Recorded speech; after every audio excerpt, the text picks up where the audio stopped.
Let's go to Leroy in Oakland. Let's go to Leroy. Come on, Leroy. Get us back on Seventh the place. Jrue Holiday train. Let's see if we can get Chris Paul on a 17th NBA team. What's up, Leroy? What are you doing? Hey, I just pulled up in front of my house after a long day of work. I'm off the rest of the week. My birthday's coming up. I got a great weekend planned. Let's go. Job well done. Man. Leroy, how old are you going to be this weekend? 53. Yeah. Attaboy, Leroy. Yeah. You hang in that demographic. That's right. I'm down. I was 220 pounds, man. I'm down to 169. I'm feeling good. Woo, state of the art. I don't want to talk about me. I want to talk about my Golden State Warriors. So yesterday, I talk to my wife all the time about sports, and my son, we're sitting around talking, and I just was telling them how, pissed I was with the draft and who we picked, and I thought that we chose, age over youth by getting rid of Poole, and then we bring in Rudy Gay, and I'm going, oh, man, and we brought in Chris Paul, and I'm going, we're just getting so old. And that brings me to my point. If we can bring in Jrue Holiday, who's a little younger, then bring him in, because I don't expect a lot from my Golden State Warriors this year. I don't think, Willard and Dibs, that we're going to be very good. And I have an interesting thing to tell you. So I'm watching SportsCenter today, and Stephen A's talking to Mark Cuban, and he's talking about something else, and he goes, the power rankings in the West, there's 4 teams, the 2 LA teams, you got Denver, and I forgot the other team. Phoenix. I'm sure it was Phoenix. Phoenix. Yes, he did. Phoenix. But he didn't mention the Warriors. Of course not. And I thought that was interesting. And I said to myself the other day, I said, man, I'm looking at us we'll make the playoffs. We'll be, probably a 5th or a 6th seed, but man, it's going to be tough sledding. So Warrior fans, I don't know, man. I don't know, but I'm hoping we can make a championship run, but I'm not encouraged. Well, Leroy, here's what I would say. Happy birthday, Leroy. Yeah, happy birthday. Enjoy 53. Nice job on a job well done on your day at work. I'm not as down on the Warriors as currently constructed, maybe as Leroy is, but he does have a point, and this is where my pessimism comes from. They are going to show up with the oldest roster, and just because of resume and championship pedigree, I know that looks good when we talk about stuff, but when you get onto the floor, and he brings up Denver, the LA teams, and Phoenix, that doesn't even acknowledge Memphis and the Adorables. And all the other, there's other young teams that might be ready. OKC, New Orleans. This is not going to be easy. It's not going to be easy to go get a top 4 seed. And to think you can show up with the oldest team out there and just say, hey, because we have name value and pedigree, that's going to work on a Tuesday. Do you know what I mean? I get what you're saying when we get to the end of the year. April. But, when you're working your way through this thing, I don't know that helps you that much. And this move, while it certainly wouldn't make you a young team, Jrue Holiday ain't no spring chicken either, but there's a lot of mileage there, and it's also the style of play and what he would offer.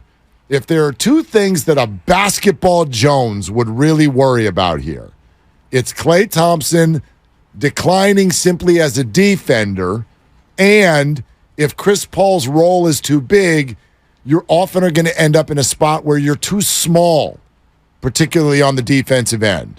Jrue Holiday, with one swing, goes check, and changes all of that. What's he go, 6'3"?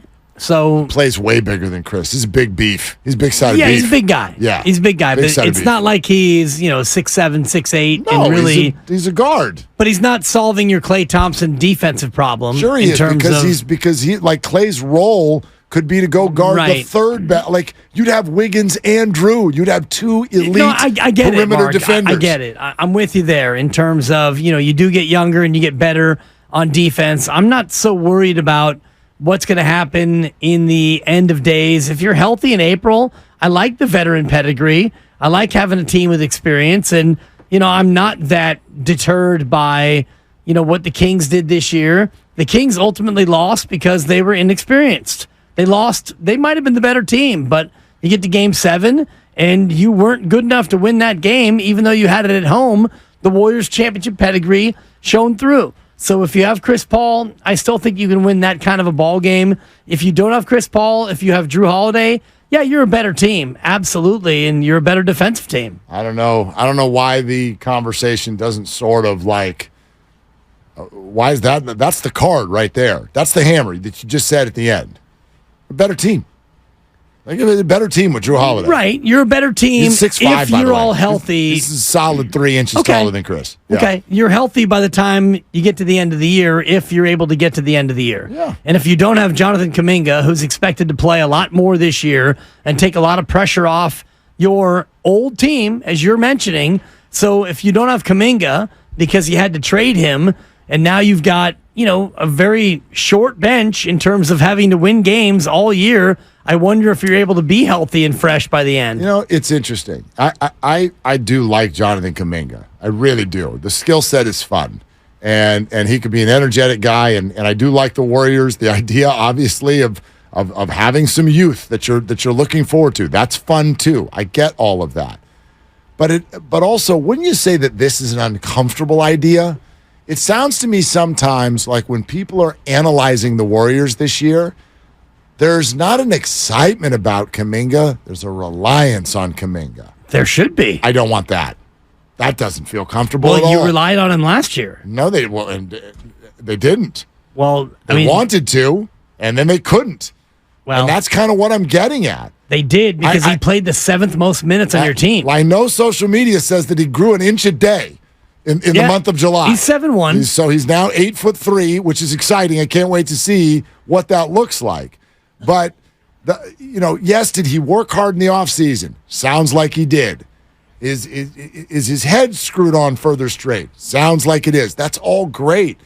But he's a total unknown as far as a piece that is a key centerpiece rotation player on a championship aspiration squad. That is a total unknown. Right. And the idea that, like, oh my gosh, you're gonna have to have that. Well, it might not be that.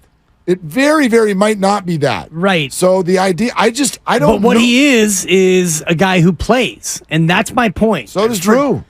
Yeah. So does Jordan Poole, who led the team in minutes last year, and he's gone. So all I'm saying is he plays on half the game. But anyway, go ahead. Jordan Poole? Yeah. He led the team in minutes. No, but he only plays and he led the team in points. Right, but he plays on one end of the floor. But he plays, and that you're not on the defensive catching side. my point no, here. I'm catching yours. You're not catching mine. No, I'm totally getting it. He only plays half the game. But he plays, and you're missing the point. Poorly. Because you've got a team where Steph Curry missed 26 games because he is an older player. How does Kuminga fix that? He plays. He doesn't play guard. But he plays basketball, and that's the point. Jordan Poole played all 82 last year. Yeah. So my point is, all you've talked about is you've got this old team, and you can't win with an old team. And I don't think that you're wrong, but when you have an old team, it would be nice to have a younger guy who you could say, you know what, Jonathan, you're young, you're spry, go play basketball. And even if you're not always going to be great, if you play 22 minutes a night, 82 times, that has value. I don't know what we're trying to achieve here. Are we trying to have a body who you feel is more likely to be healthy, or are you trying to win a ring? Both. Jrue Holiday versus Jonathan Kuminga this year. I mean, my God, it's not even close who makes you a better basketball team. Sure. Like, it's not even in the same area code. You can be excited about Jonathan, and you can like how he flies. And I do too. I am not down on Kuminga, but to compare what he would mean this year versus Jrue Holiday, even Chris Paul versus Jrue Holiday, I don't know. My opinion is that's not even close as to who would have a bigger impact. Sure. I'm just saying that Jonathan Kuminga is a guy who provides you youth and minutes, and you're very concerned about the age of this Warriors team with Chris Paul, even without Chris Paul. Right, but you've got an older team. Jonathan Kuminga is a guy who's going to play minutes. But I think you're also only looking at one side of this, which is to say, they would get older if you turn Kuminga into Holiday. They would also get younger because they turned Paul into Holiday. Agreed. Paul's playing the bigger role this year than Kuminga. But Holiday would come in and play the Paul role, and that Holiday's playing the Poole role. And then Kuminga is playing the Paul role. Okay. In terms of minutes. Well, we don't know that. We don't know. I'm just talking about pure minutes. I thought Chris Paul is a starter. He is, but he's not going to play more than 24 minutes a game. Oh, he thinks he is. He's not going to play more than 24 minutes a game. That's just the way that's going to go.